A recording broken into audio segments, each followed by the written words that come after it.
The following was recorded in front of a live studio audience at the Studio 21 Podcast Cafe.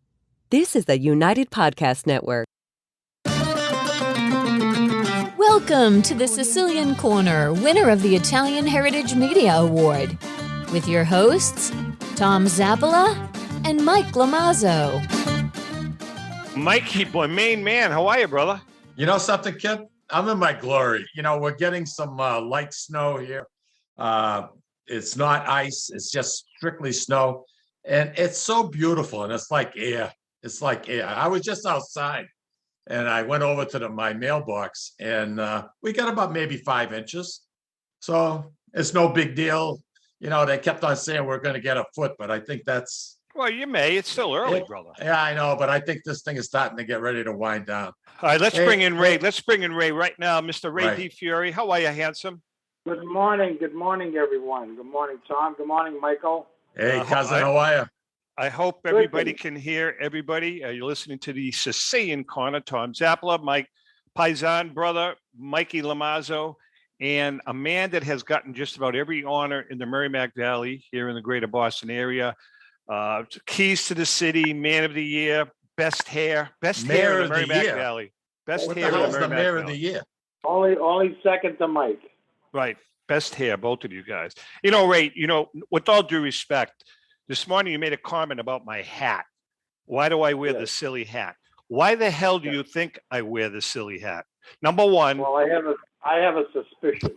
If I put my headset on and I don't have the hat, the headset slides off my head. Number one. Technical. That's what it is. And number two, I have this big light thing, that for the show, and I got a sunburn on my head last time. So I hate when that happens. Hey, Ray, it wasn't too long ago. You'd be driving all around the city, checking out how the plowing was going at 2:00 in the morning. Oh, Michael, the best part of my life now is getting up, looking out the window, and say, "Oh yeah, it's snowing," and have a second cup of coffee. Boy, you were hands-on, because for the people that don't know you, you were the head of the DPW in Lawrence. Then you went over to Methuen, and you were out there with the guys side by side, no matter what the weather was. It was fun. I know. enjoyed my job. By the way, we have Ray on a cell phone because we were having some audio difficulties because he has a $39 iPad. So as a result, he's on the phone, but we're using the camera. So it's nice to see a happy face. Hey, by the way, okay, I'm sorry, Ray. It's a good thing you have a great technical staff there to put this all together. No kidding. Thanks. Yeah, Hey, we're very fortunate in that aspect, Ray. Yeah. That's to be sure. All right, we have a good show today. We're going to go in a couple of different directions for the first two. Actually, Ray's going to be with us for the entire show. Sure. For the first two segments, we're going to talk about, and we have to do this delicately because Mike and I talked about this, about how, and not that we're demeaning any other group or ethnic group that has come into the country, but just in generalities, how our grandparents and the grandparents of many Italians across the country came to this country with absolutely nothing and did okay for themselves. So we're going to talk a little bit about that. We're going to talk about, for those of you outside of the Merrimack Valley, we've had a lot of distinguished people that were born and came out of this area. We're going to talk about a few of them. Then in the third segment, Big Brother Al Zappola is going to be checking in from Sicily. Obviously, there's some terrible things going on across the ocean. And I was talking to Al last night, and I said, "Wow, it would be great for you to come on because even in Italy, I mean, people are really, really, really nervous about what's happening." And so Al's going to give us an update on what's happening in Italy as it relates to what's happening in the Ukraine with the Russians. So we've got a pretty good array of topics to discuss. Ray, your grandparents came. Tell us a little bit about your grandparents immigrating to the United States, where they settled, and what they did. Well, I had two sets, if you will. My dad's side, my grandfather Raymond, who I'm named after, came here when he was about 14, 15 years old, by himself. He Wow. was an orphan. He was born in the orphanage in Rome and left there at a young, actually, he was a child, and got on a ship and came here Now, did he come by alone? himself. By himself. And Yep. how old was he? 14, 15 years old. Think about that. Amazing. Think about that for a minute. Yeah, really. Went- And he was probably in steerage.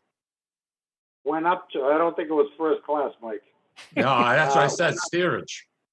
Right. Bottom Went of the up boat. to Pennsylvania with another young man, and then down, ended up in the Merrimack Valley. And his first job that he had was working on the walls in Methuen, building the walls there as a laborer.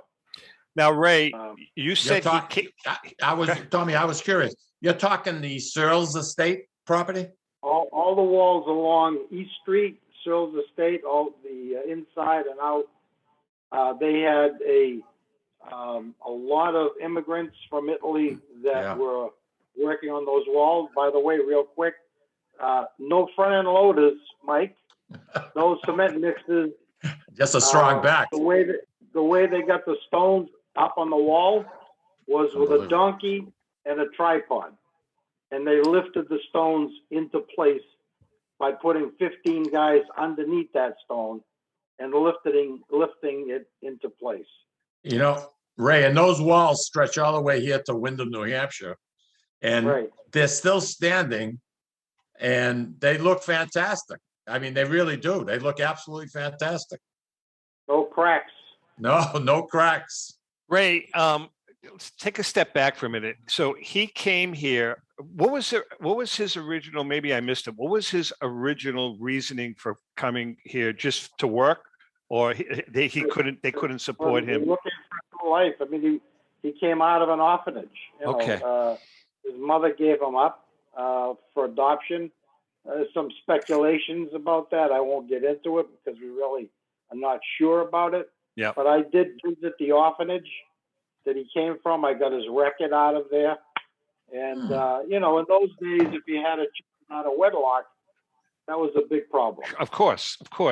So he It was a big came problem. here, and he wound up meeting a guy, and they became roommates for a while. They're friends. And then he met my grandmother when he was in his 20s and married her. And they started a family, and they say the rest is history. Yeah, You know wow. what? He worked hard. He worked 2 and 3 jobs. He just, as I remember him, never not working. You know, The work ethic is so important, Ray.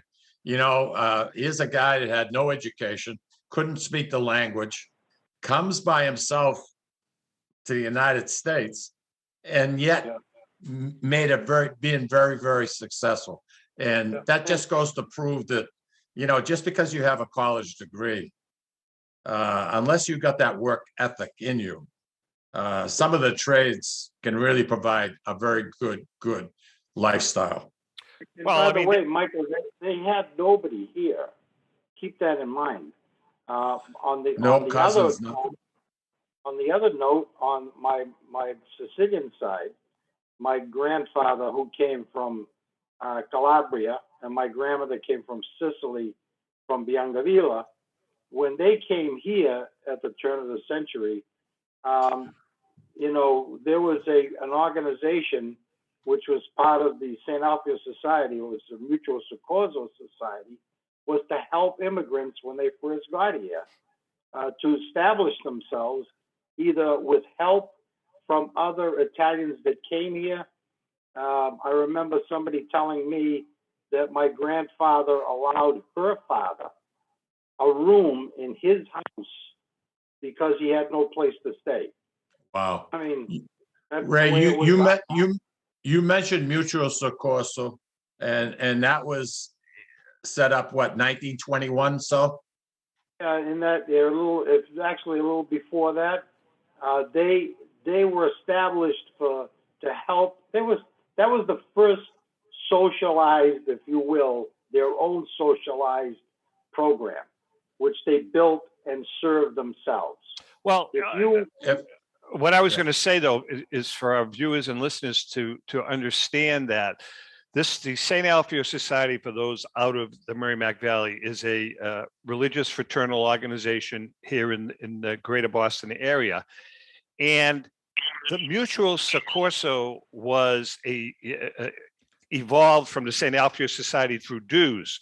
So basically, they took care of their own, Ray. There was no subsidy, government subsidies or Nothing from anything the like government. that, correct? no, This was no all workers' internal. comp. If you got hurt on a job and you couldn't work, they had a doctor would come and visit you to make sure that you were really hurt and to make sure that you warranted being helped. And they would give you a pay. And you were expected to pay that back once you went back to work. You know, it's funny. And Go ahead. while you were out, you had to utilize the stores that supported the Mutual Sucorso Society by going there and buying your food and your dry goods and whatever you needed to live. Ray, translating mutual soccorso, mutual aid loosely, is that what it means? Mutual aid benefit, yeah.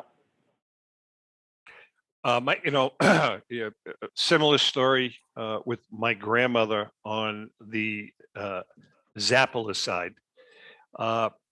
Both her mother and father died from the influenza in 1918. And I think she was 8 and her sister was 9.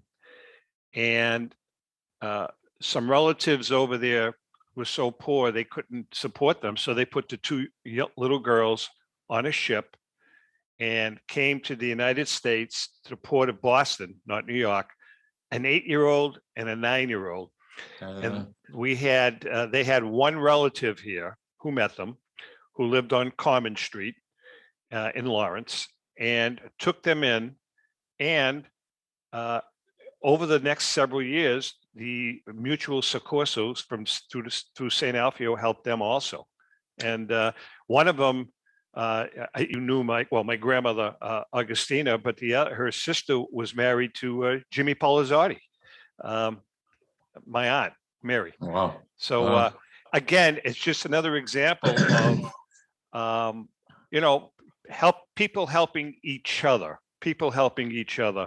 and that's what I wanted to talk about, because I think a lot of people have a free ride today. I'll be honest with you. That's my personal No opinion. question. I think a lot of people have a free ride, and there is something to be said about working hard, as hard as you can work. Now, are the times different today? Absolutely. There's no doubt, with cost of living and all that. However, I think, I've met people, and I'm not talking any one ethnic group. I'm talking even some Italians that don't want to work, and they don't want to work because the government subsidies more than make up for them not working. No question about it. I agree with you 100%. I just want to go back to 1918. You mentioned the influenza. Yep. Ray, my mother-in-law was 9 or 10 years old at that time. They were living in a 3-family home, and her mother came down with the influenza. She wasn't dead, but she was very, very sick. And these 2 big burly guys came up smoking cigars. I'm just trying to get the mindset of what's taking place here. 2 big cigars, 2 big burly guys, and they picked my mother-in-law's mother up and carried her to a horse-drawn cart. She was still alive. And they drove down High Street with the horses with this woman, 9 years old kid, with her mother in the cart screaming and yelling to take her over. I believe there was some kind of a tent encampment over by the cemeteries, Bellevue, Ray, or something in that area, where they brought everybody with the influenza. Yes. And there was one in Methuen. and there was one down on Marsden Street. Oh, there was. Where Okay. they brought these people that had it. You know, I you weren't can't even- allowed to stay in Yeah. your house. I can't even It would take imagine how devastating that had to be to a 9-year-old, seeing your mother being let off, yelling and screaming, never to see her again. But you know what's interesting, Mike and Ray? Yeah. And by the way, we're getting a lot of comments from viewers that their grandparents went through the same thing, how they came here. What's interesting is, think about this. Well, I know my grandmother lived to be 98 years old. You know, Imagine that, huh? Think about that. Coming from that kind of an environment to the United States with the influenza, with all the stuff going on around them, and then you have world wars. She lived to be 98. Ray, how about yours? How old did they live to be? They were both in that bracket. I mean, my grandfather's late 80s. The other one hit 90. You know, they were. But think about the lives of the jobs that they had. The hard work. Again, It's incredible. Absolutely incredible. You're absolutely right. I mean, sweatshops. It's just amazing. That's why the resilience of these people, of at least our grandparents and great grandparents, just amazing. We are chatting with Ray DiFiore. We're going to take a quick break. I want to continue this discussion with you guys, and then we want to talk about the Merrimack Valley and. I call it, Ray, and very few people call it Little Italy, but that section in my heart is Little Italy, 7, 8, 9 blocks of Italian families. I want to talk about that. Right. We're going to take a quick break. Ray is in the house, and then Al's going to be joining us. We'll be right back.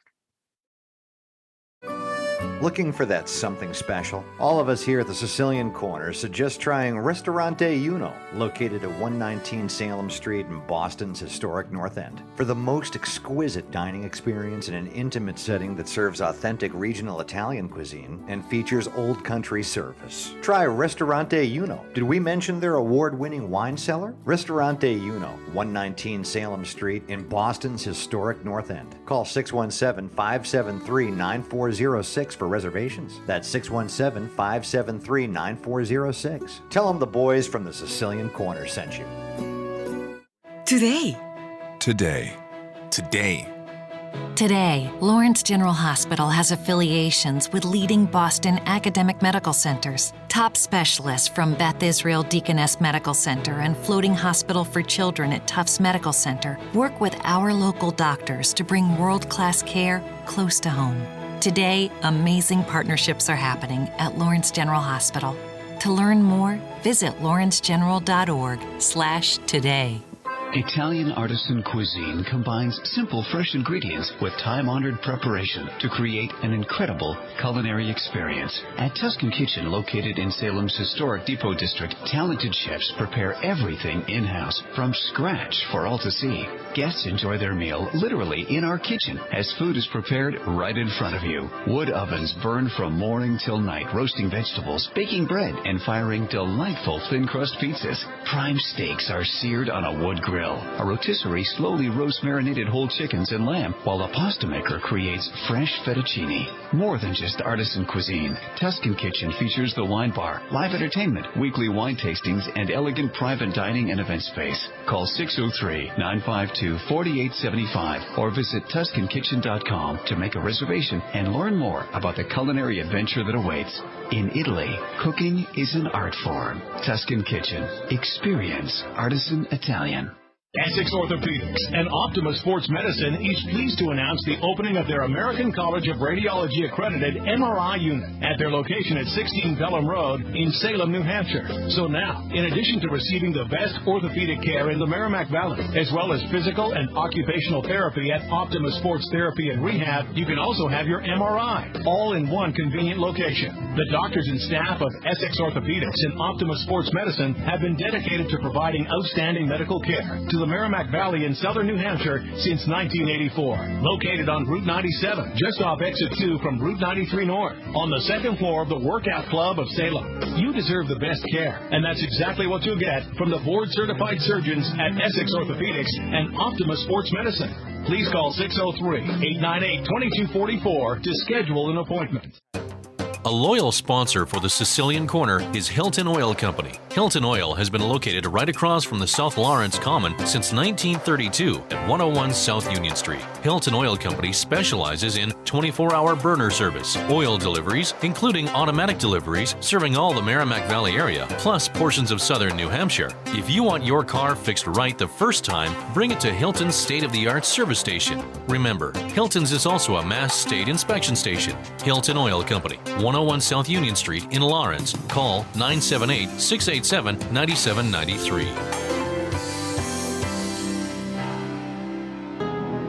This is Cindy and Mike Kunstler, owners of Grazie Italian Restaurant in Dracut, Massachusetts, the hidden gem of the Merrimack Valley. In addition to spectacular views overlooking our golf course, we have an incredible Italian chef, Benny Curti. Benny was born and raised in Italy and came to be our executive chef in 2013. Benny is so passionate about cooking. If you haven't experienced the food at Grazie Italian Restaurant, you're truly in for a treat. Grazie Italian Restaurant, located at Four Oaks Country Club.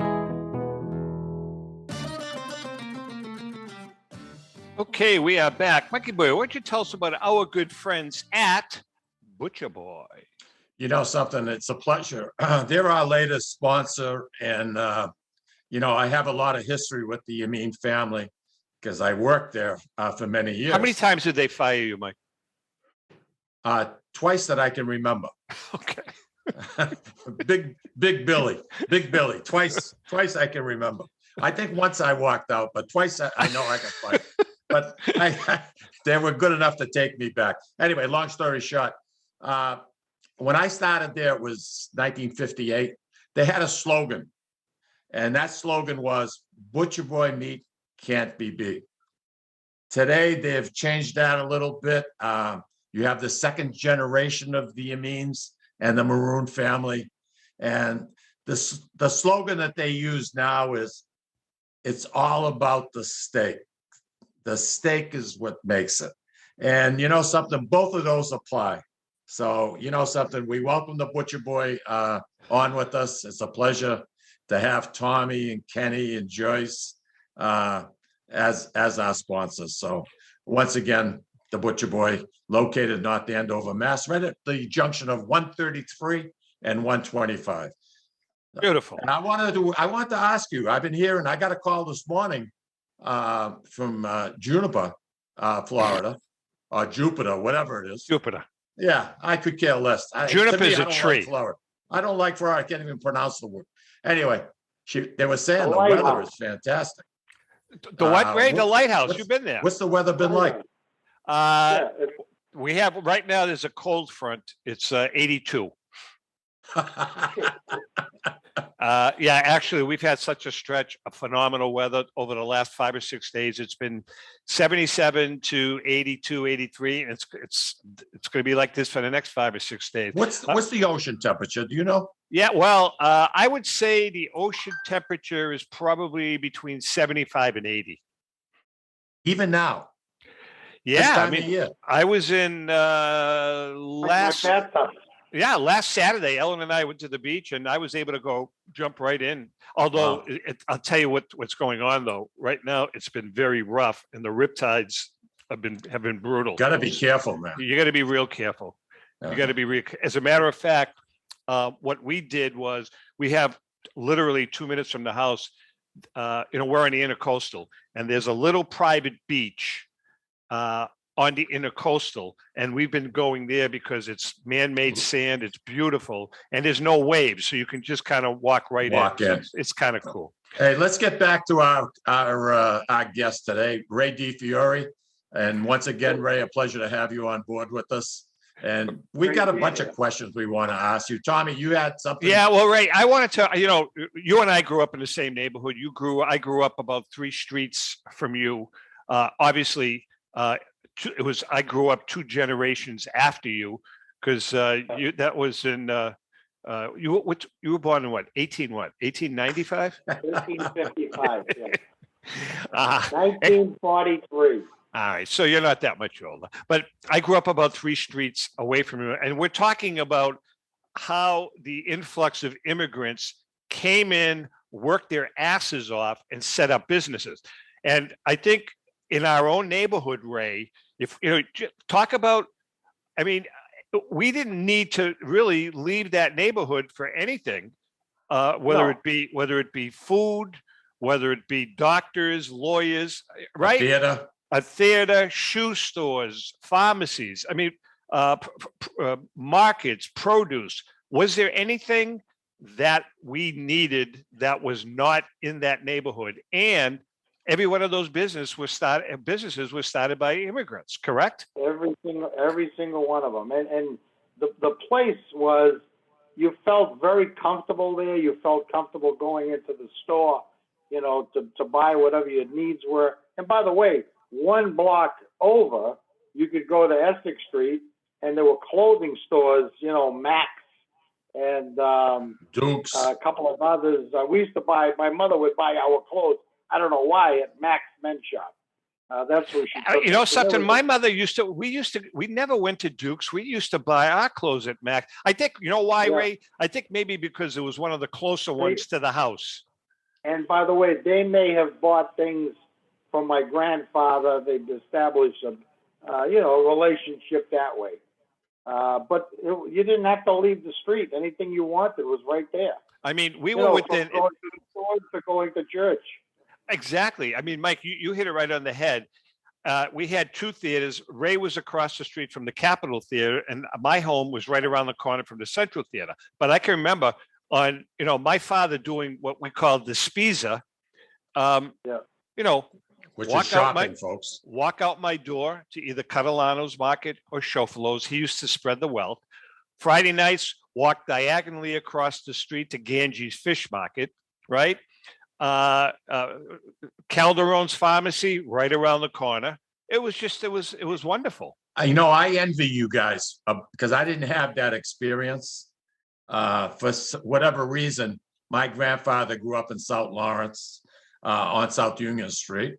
And my dad, when they first got married, they lived on Abbott Street. That's where I was born. And we took up residence in a two-family home that my dad bought on Exeter Street near the stadium. Mm-hmm. But it was a whole different culture. It was an Irish stronghold. Very few names ended in a vowel. But then they built the veterans housing projects. And you know something? All of a sudden, everything was completely different. It changed like overnight. And keep in mind that I was very, very young when this was all taking place. Mm-hmm. I saw those veterans housing being built in 1953. And you know something, some of my closest friends came from that area. So it was wonderful, wonderful. But I love your stories, Ray, Tom, the way you guys talk about growing up and watching each other's backs, how you played in the alleys. I see we didn't have, I just didn't have that. And you know what the other thing, and Ray, I think you can understand what I'm saying. We had my yard, my playground was 8 square blocks. So I can remember my dad had a very unique whistle, and myself and Wayne and Johnny Terranova and Tony Capagna, that whole crew, we'd be playing 3 blocks over, maybe down on Garden Street. And during the summertime at 8:30, quarter to 9, we'd hear this whistle from my father right to the house. Where to go. Right to the house. You talked about the Capitol Theater. That was right across the street from my house. And I go every Friday with my grandmother, who did not understand a word of English. So I would sit next to her because she loved cowboys. And her favorite was Randolph Scott. Randolph Scott, great actor. Right. Absolutely. He was the best looking guy she ever saw. So I would sit next to her and translate the movie for her when they were talking. But she loved to go to the movie. That's terrific. Ray, we had one of the things that I found interesting, even though you lived right in the center of Common Street, your father became a police officer, and his beat was Common Street, and he would walk up and down. He was one of the first Italian Americans on the force. Oh, he was.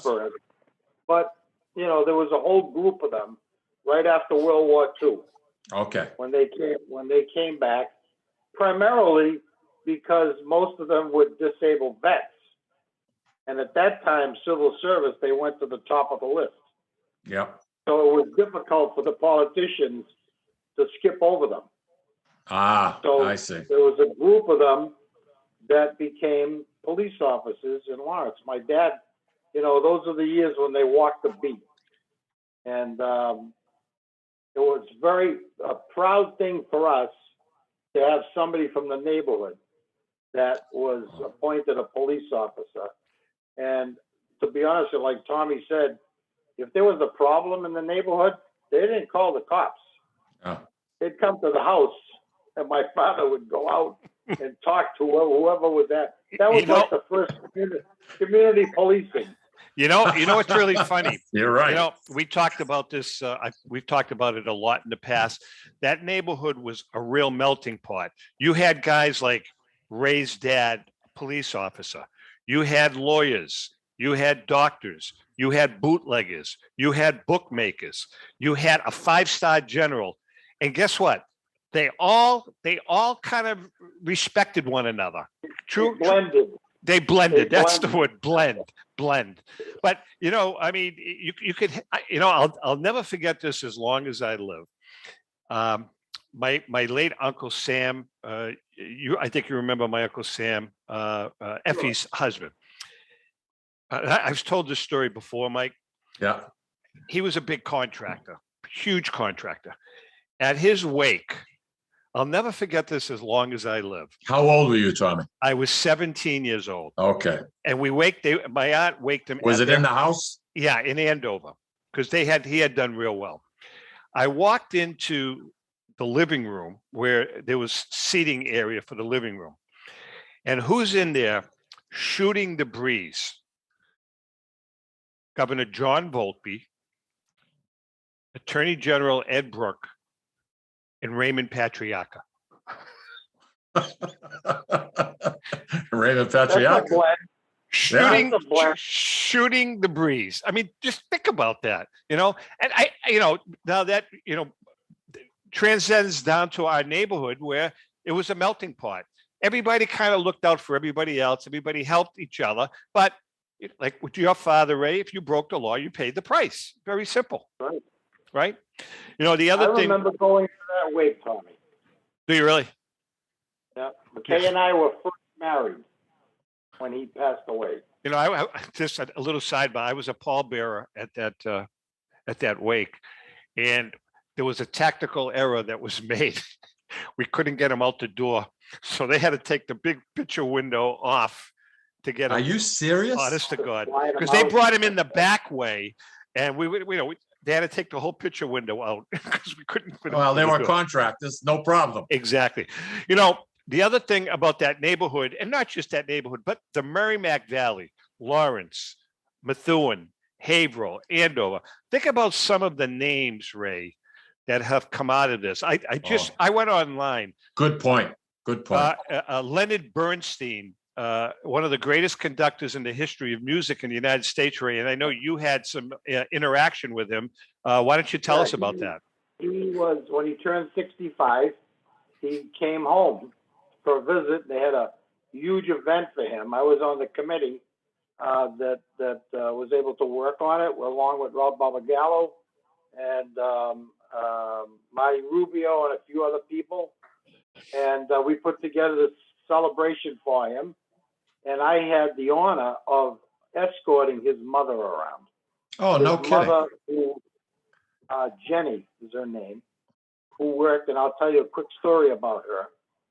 She worked in the wood mill. We got about 2 minutes. Go ahead. We got time. Wood mill. And she said she hated going across the Duck Bridge. We crossed the Duck Bridge in a car, a limo. And she said, I told Lenny he could never play golf. So I said, Bernstein, why couldn't he play golf?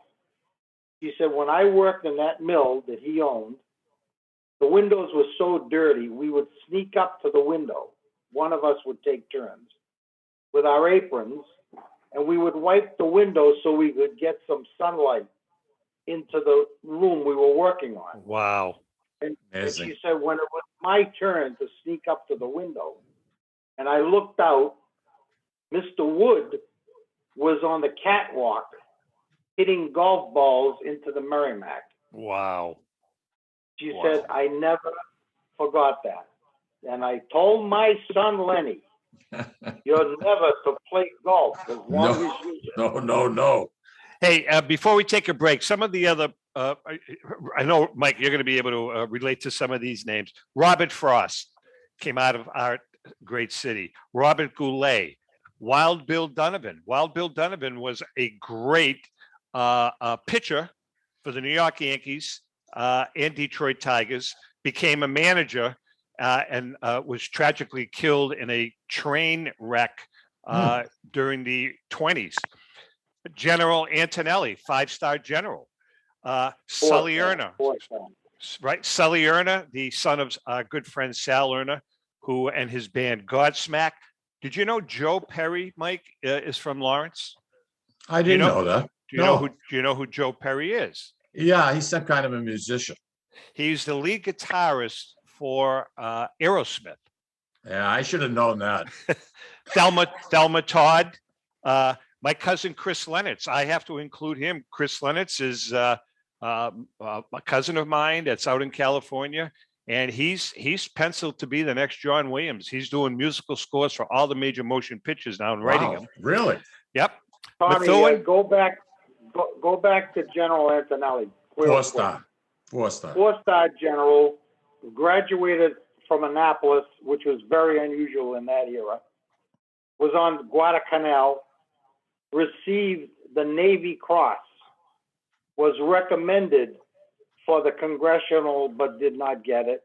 He was the keynote speaker in the Common when they dedicated it to the Campagnon brothers. Unbelievable. He lost an eye at Guadalcanal single-handedly. 78 Japanese. He took them on to save his unit. That's what he received the Navy Cross.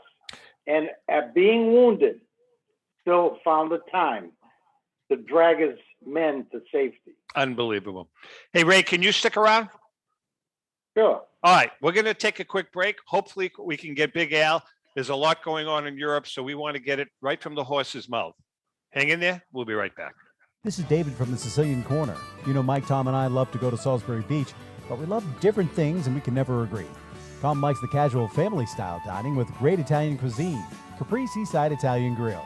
Me, I love the elegant romantic vibe, Sea Glass with the amazing view and terrific menu with prices that'll make it the place you want to visit every week. Mike loves a drink in his hand and a cool ocean breeze right off the surf and the rhythms of an even cooler reggae band. We all know Mike loves Bob Marley tunes at Surfside. Who doesn't love a great show? National acts, comedy, regional favorites in the beautiful and intimate Blue Ocean Music Hall. Lucky for us, Atlantic Hospitality is the host of all these great places, and they treat everyone like they're Mike Lamazzo. And best of all, we never have to choose. Park the car once and all of this fun is right at your fingertips.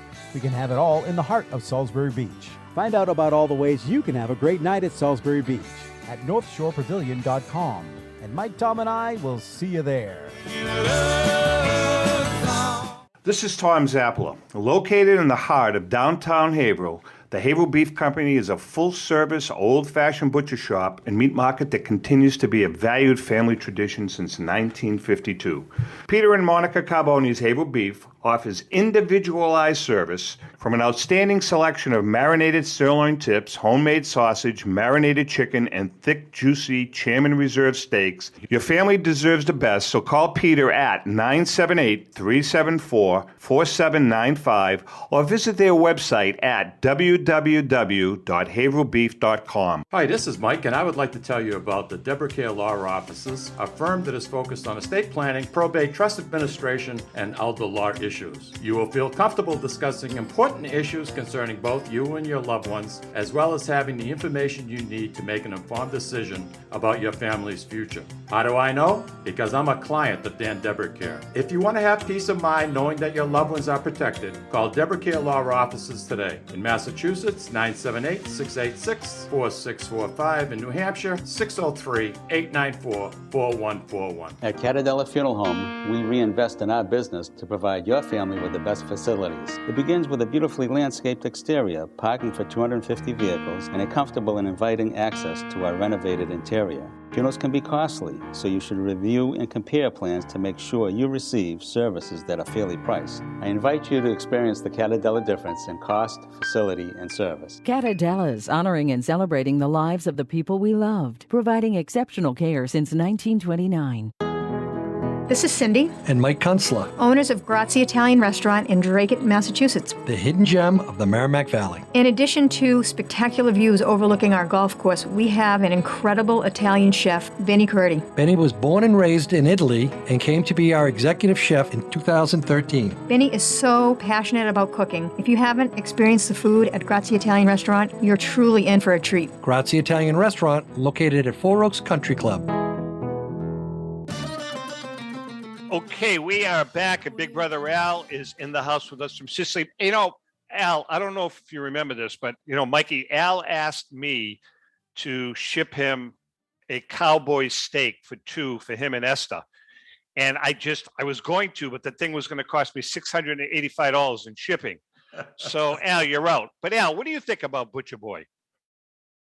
I did business with Butcher Boys for 40 years, okay? And as far as I was concerned, they had the best fly cut lamb chop in the history of the world. They're a killer. In they are a in killer. the history of the world, okay? I used to get my lamb chop, and I used to nail it to my wall. I didn't want to eat it. That's how good it was, Tom. That's good. And the other thing is the Delmonico steaks, they were about, I don't know, that thick. The Delmonico steaks were terrific. Fantastic. Who can possibly forget the chicken wings? Oh, excellent. Am I correct? I mean, historically, systematically, that outfit has given the Merrimack Valley area legendary stuff for I don't know how many years. I'll tell you this, if Butcher Boys was in Sicily, the line would be from Sicily to Rome. That's what I want to say. You're right. You're right. That's good to hear. Al, now it's the second generation of the Amin and Maroon family that's running the operation. It's bigger and better than ever. And once again, folks, Butcher Boy is located at the junction of 133 and Route 125. I'm glad to hear your comments, Al. That was good. Al, say hi to Mr. DiFiore. Ray, how are you? How are you, my friend? How are you? How's everything there? Everything's over here. It's a little bit cold today, but everything is okay. I'm waiting for the I saw the eruption. Space station to crack. What? Yeah, the eruptions I saw here. the eruption last week. Yeah, it's been going on. It's been going on for quite a while. Al, listen, the reason I asked you to come on is obviously right now there's a lot going on in the world. And you and I were talking yesterday about the situation in Italy as it applies to what's going on in Ukraine, not just Italy, but Europe. Can you kind of update us on what the feel is like in Europe, in Italy, and throughout that whole area? Yeah, well, I'll talk about Italy and Sicily because Sicily right now is a very controversial, even in Sicily. Okay, generally speaking, the vast majority of all Italians unilaterally support Ukraine. Okay, and are horrified at the actions of Putin, what he's done. Bearing in mind that memories going back to Hitler and World War II are still very fresh in the minds of the Italians, which basically Italy got smoked, as you know, during the Second World War. So, and Italy is really not a belligerent country at all. They have a very good army, but it's small, 250,000 professionals, good equipment, etc. But they're not belligerent. Now, that said, the United States has been the protector of Sicily with its Sigonella Naval Station, which is in Monte Sant'Eustachio on the other side of Catania, about 13 miles. And more recently, it's been divided in half, and it's also now a NATO base. So you've got United States Navy personnel there, and you also have NATO personnel. They've been flying missions into, I'll talk about the American base. They've been flying a lot of reconnaissance missions and more into North Africa, okay? Nigeria and all these other places, droning and bombing and fighting people who, the Islamic fanatics over there, okay? NATO and the United States on both sides have been sending recon drones now the last 10 days or so over Ukraine, okay? Not into Russia, but over into Ukraine, just to kind of see what the heck's going on, as they should, in my view, because we're a 9 iron away from Russia over here. It's not that, believe it or not, it's not that far, okay? Right. So they're doing the recon. Can you see me, Tom? I see you fine. Okay, so they're doing the recon, and all of a sudden, Let me put it to you this way: there are two classes of Sicilians. There are those people who are intelligent, which constitutes a vast majority of them, and then there's a loud minority of the ignorant, the ill-educated, the great unwashed, so to speak. And those people are screaming that the Russians are going to come over here and obliterate Sicily because we're sending recon drones 36,000 feet in the air flying over Ukraine. They just don't understand it, all right? So that's one issue. And the second issue, of course, are the peace marches that are going on now all over Italy, Rome, Milan, Venice, and tomorrow they're going to have a big one here in Catania, and I also believe they're going to have another one in Palermo, okay?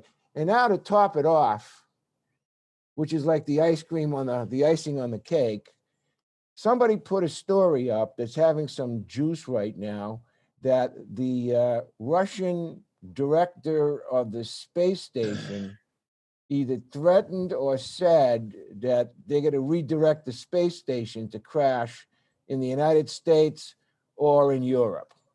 Now, I can't substantiate that. I've seen a few Twitter posts, but this is the type of fake news that's going all over the place right now. Yeah. Oh, sorry. Go ahead. I'm sorry. No, go ahead, Ray. Go ahead, Ray. Just from a personal point of view, two personal points. Yeah. Tommy, I know Tommy knows, and I know Mike. I'm not sure if Al knows. I spent 3 years with the NATO forces in Paris.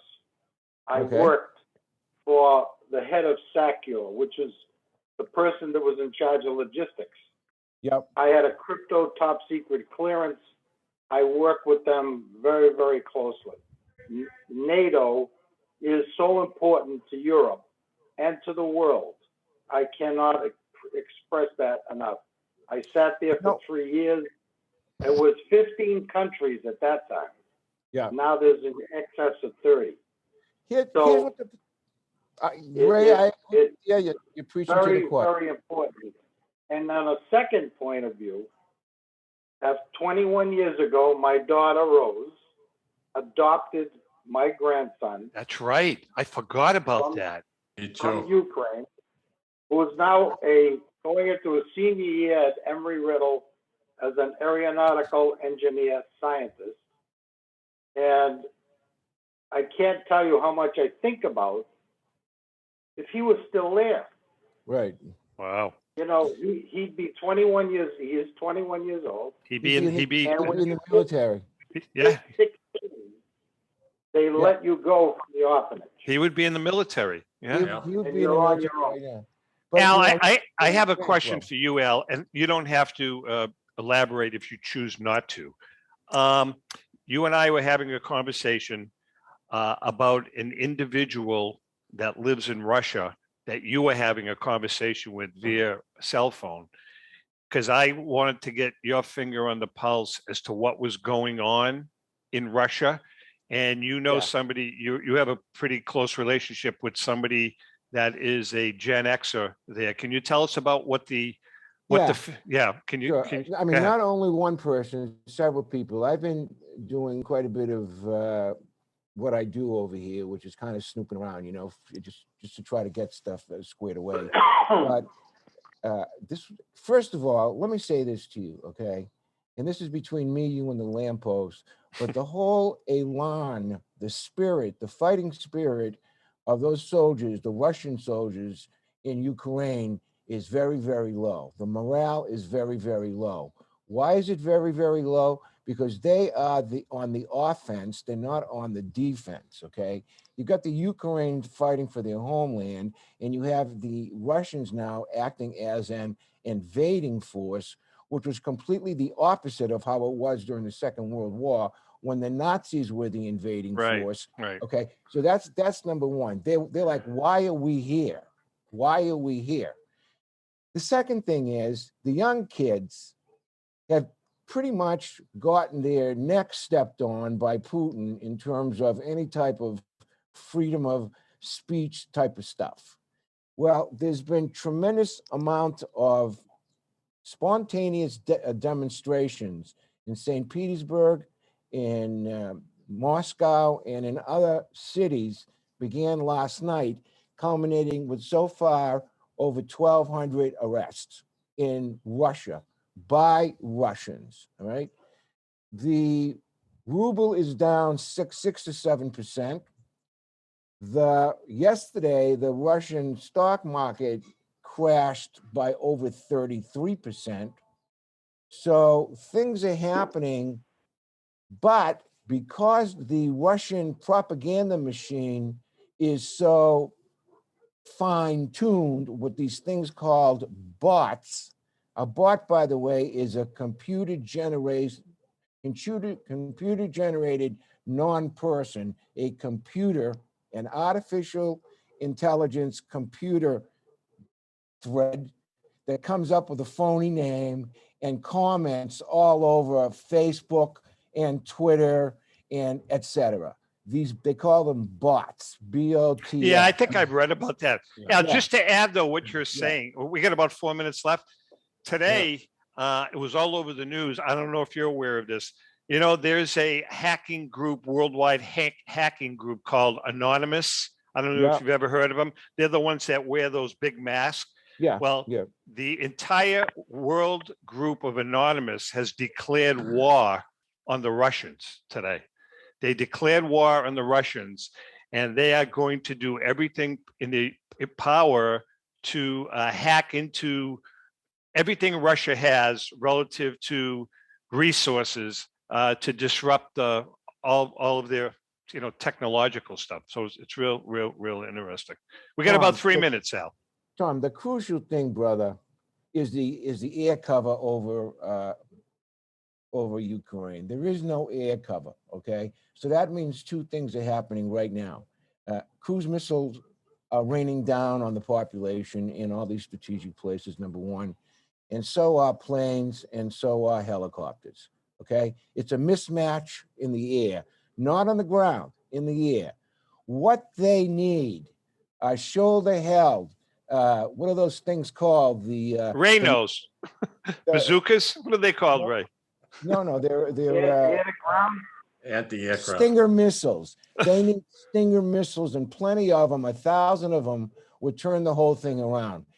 Half for the planes and helicopters, and the other half. And I don't understand why the NATO forces cannot. I mean, the Taliban used them to defeat the Russians in Afghanistan. They're shoulder held. They're not big pieces of artillery. They're Stinger missiles, right? That's what these folks need. They need those types of lethal weaponry because fly them in and give it to them. Yeah. That's what they ought to do. That's what. You're right, Ray. That's a good point. All right, well, listen. we've given them $550 million worth of equipment already. I don't know what kind of equipment, but slingshot. I mean, that's a lot of money. I know. Mike, it's stuff that's laying around. How about, why didn't they should have, if Biden didn't do what he did, you have all that stuff sitting in Afghanistan that was abandoned, all that military hardware, that could have been putting into good use now here, but it's That's not. a good point. All right, listen, we're just about out of time. Al, real quickly, Etna, is it calming down? It's still erupting. No, it's still erupting and it's still blowing ash. It's, this whole thing started about 2 weeks ago when there was a 3.8 earthquake off the coast over here, and it kind of moved Etna and got her a little bit irritated. But no, it's blowing a lot of ash, brother, all over the place. Yeah, a lot. Mikey, what's up for the weekend? Something, T. I don't have anything planned. We'll see Al, what the stick weather around, is. Al. Stick around. And Ray, both Okay, you bro. stick around. Nothing going on, Mike? Oh, Mike, wait a second. You just bought a new car. Who you kidding? I didn't buy it yet. You spent $120,000 on a new car. Don't give me that stuff. The rumors out there. Gandhi. Raymond, how about you and your beautiful wife? Well, actually, my wife and my son, Ray J, are in the kitchen making gnocchi. Oh, nice.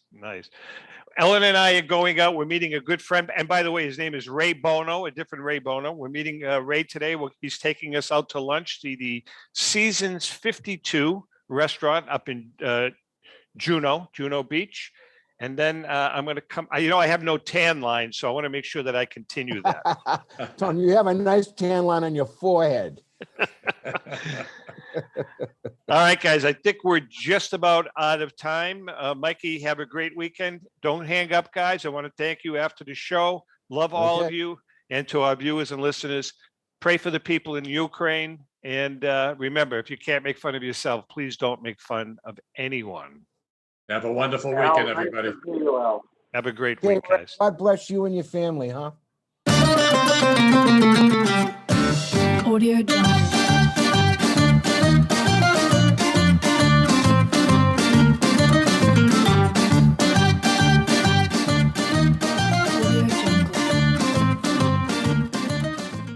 The views and opinions expressed by the hosts, guests, or callers of this program do not necessarily reflect the opinions of the Studio 21 Podcast Cafe, the United Podcast Network, its partners, or affiliates.